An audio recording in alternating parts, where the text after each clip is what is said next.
네, 이번에도 값이 올랐습니다.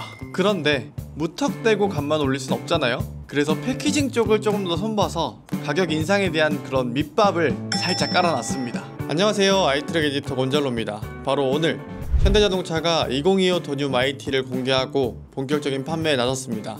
2017년 첫 출시 이후에 벌써 7번째 연식 변경 모델인데요. 현대차의 페이스리프트 모델에 붙는 더 뉴라는 네이밍이 붙었지만 사실 눈에 보이는 변화는 없습니다. 외관은 초창기 올류 마이티와 동일한 거의 똑같은 모습 그대로 가고 있고요. 대신에 몇 가지 장비를 더 추가해주고 심지어 에어 서스펜션 시트까지 달아주고 그로 인해 값을 조금씩 올리고 3.1톤과 5.1톤 사양을 추가하면서 선택지를 조금 더 넓힌 게 2025년형 더 뉴 마이티의 특징입니다. 그래서 오늘은 이번 2025 마이티가 얼마나 올랐고 또 어떤 것들이 추가됐고 어떤 특징들이 있는지 알려드릴 거고요. 시작 전에 말씀드리면 트림 추천에 관한 내용은 아니고 보도자료를 기반으로 2025년형의 변화 포인트를 살펴보도록 하겠습니다. 네, 이번에도 값이 올랐습니다. 트림마다 다르지만 최소 80만원에서 최대백 30만원까지 가격이 전부 인상됐고요. 또 일부 트림에서는 자동 변속기 옵션을 선택 불가하게끔 해놔서 실질적인 가격의 인상폭이 더욱 크게끔 구성해놨고, 또 고하중 모델에 들어가는 ZF 8단 자동 변속기 값도 올랐습니다. 그런데 무턱대고 값만 올릴 순 없잖아요. 그래서 패키징 쪽을 조금 더 손봐서 가격 인상에 대한 그런 밑밥을 살짝 깔아놨습니다. 상용차 가격표는 엄청 세분화가 많이 되어 있으니까 하나하나 요목조목 다루긴 좀 많이 어렵고요. 대신에 트림별 변화를 좀 먼저 말씀드리고 하중별로 어떤 게 바뀌었는지 특징들을 좀 더 알려드리도록 하겠습니다. 마이티 트림은 기본형 모던, 중간급 프리미엄, 그리고 고급형 프레스티지로 나뉩니다.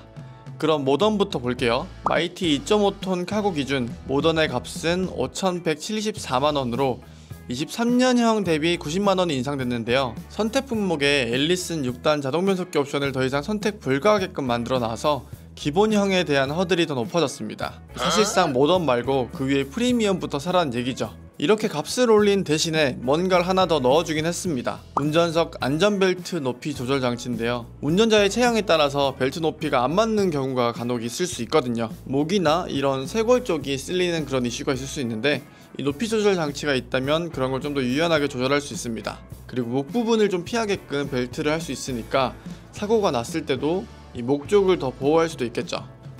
좋습니다. 있으면 분명히 좋긴 한데요. 90만원이 인상된 것 치고는 너무 좀 짜게 올려준 거 아닌가, 짜게 넣어준 거 아닌가라는 그런 생각이, 개인적인 생각이 조금은 듭니다.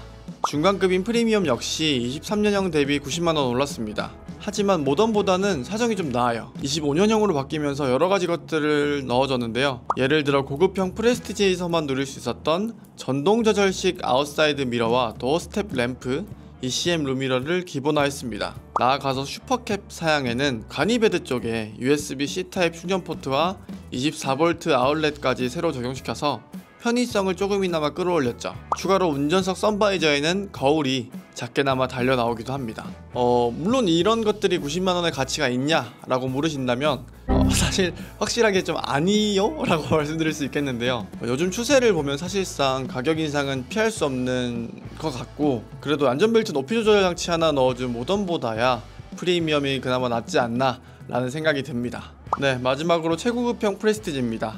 2.5톤 카고 기준 슈퍼캡 장축은 5,616만원으로 80만원 인상됐고요. 하이패스 룸미러가 파란 볼드체로 들어가 있긴 한데 기존에도 프레스티지에 하이패스 시스템이 있긴 했거든요. 카탈로그 상으로 봐도 변화가 있어 보이진 않습니다. 어쨌든 기본 품목 쪽에서는 달라진 게 없어 보이고 선택 품목도 새로 추가된 것은 없습니다. 그래서 결론은 모던, 프리미엄, 프레스티지 이 세 가지 트림 가운데 껴있는 프리미엄이 가장 변화의 폭이 크다고 정리를 할 수가 있겠습니다. 다음은 하중별로 어떤 변화가 있는지 살펴봤는데요. 우선 2.5톤 카고, 적재함 길이가 4340mm로 마이티에서 가장 작은 모델이죠. 아까 말씀드린 것처럼 시작가가 90만원 올랐고요.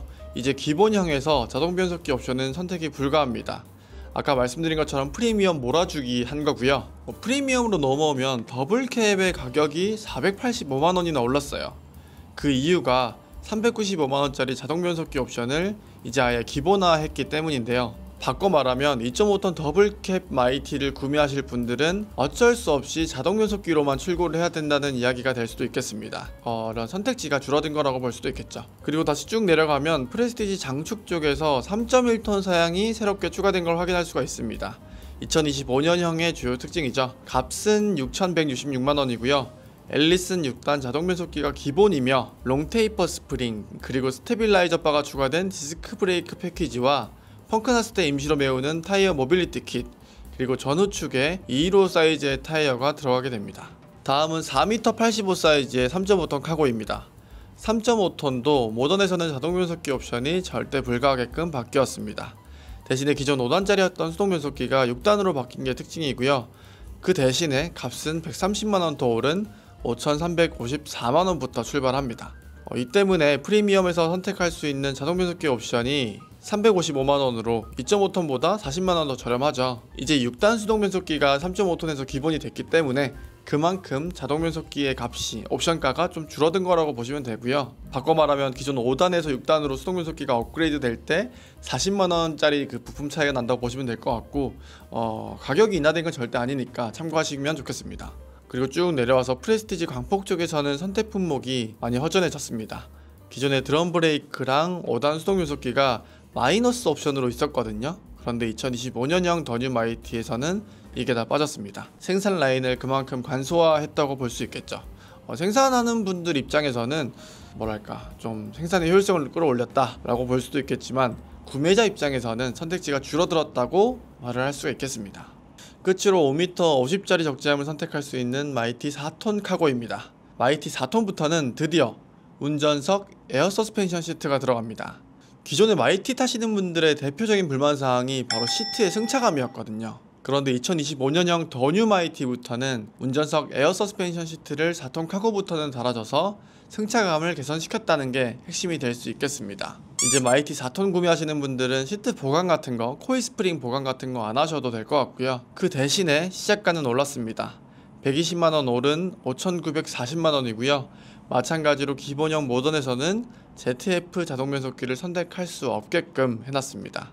그 다음 프리미엄에서는 ZF 8단 자동 변속기 옵션이 40만원 인상되어서 460만원이 됐고요. 끝으로 새롭게 추가된 5.1톤짜리 프레스티지 초상축은 7,046만원으로 ZF 8단 자동 변속기와 둘드로 사이즈의 미쉐린 타이어 그리고 타이어 모빌리티 킷이 함께 제공되고 있습니다. 샤시캡 쪽에서는 큰 변화가 없어 보입니다. 값은 80만원에서 120만원 정도로 인상됐고요. 8톤 샤시캡 모델은 6단 수동 변속기로 업그레이드가 되면서 여기에 보태서 상용차 전용 내비게이션 옵션이 추가된 점 정도를 2025년형의 특징이라고 볼 수 있겠습니다. 네, 지금까지 2025년형 더 뉴 마이티를 살펴봤는데요. 얼마 전에 소개드렸던 2025 파비스와 함께 마찬가지로 이제 가격 인상은 불가피한 선택이 아닐까 싶습니다. 2025 더 뉴 마이티 기존에 말이 정말 많았던 승차감 문제를 좀 해결하기 위해서 운전석 에어 서스펜션 시트를 제공한 것까지는 좋은데 이게 이제 에어탱크가 달리는 4톤 카고 사양에서만 기본화를 한 게 개인적으로는 조금 아쉽긴 합니다. 2.5톤 마이티와 3.5톤 마이티에도 에어탱크가 없으니까 에어 서스펜션 시트를 좀 달기는 어렵겠지만 기존에 그럼 코일 스프링의 시트도 좀 더 보강을 하거나 시트의 형상을 좀 바꾸거나 하면서 승차감을 좀 개선했으면 어땠을까, 시트 쪽 개선이 이루어졌으면 어땠을까 하는 그런 아쉬움이 조금 남기는 한데요. 어쨌든 4톤짜리 5.1톤짜리 마이티 카고를 타실 분들은 시트 쪽이 좀 개선이 이루어졌기 때문에 기대를 해볼만 할 것 같긴 하고요. 어쨌든 오늘의 이야기가 마이티 신차를 구매를 고려하고 있으신 분들께 조금이나마 도움이 됐기를 바랍니다. 그리고 마지막으로 혹시나 값이 올라서 마이티 신차 구매가 부담스러우시다면 저희 아이트럭에 주행거리 짧은 신차급 마이티도 아주 많이 있으니까 꼭 한번 둘러보시길 강력하게 추천드리면서 오늘의 이야기는 여기서 마치도록 하겠습니다. 이상 아이트럭 에디터 곤잘로였습니다. 안녕.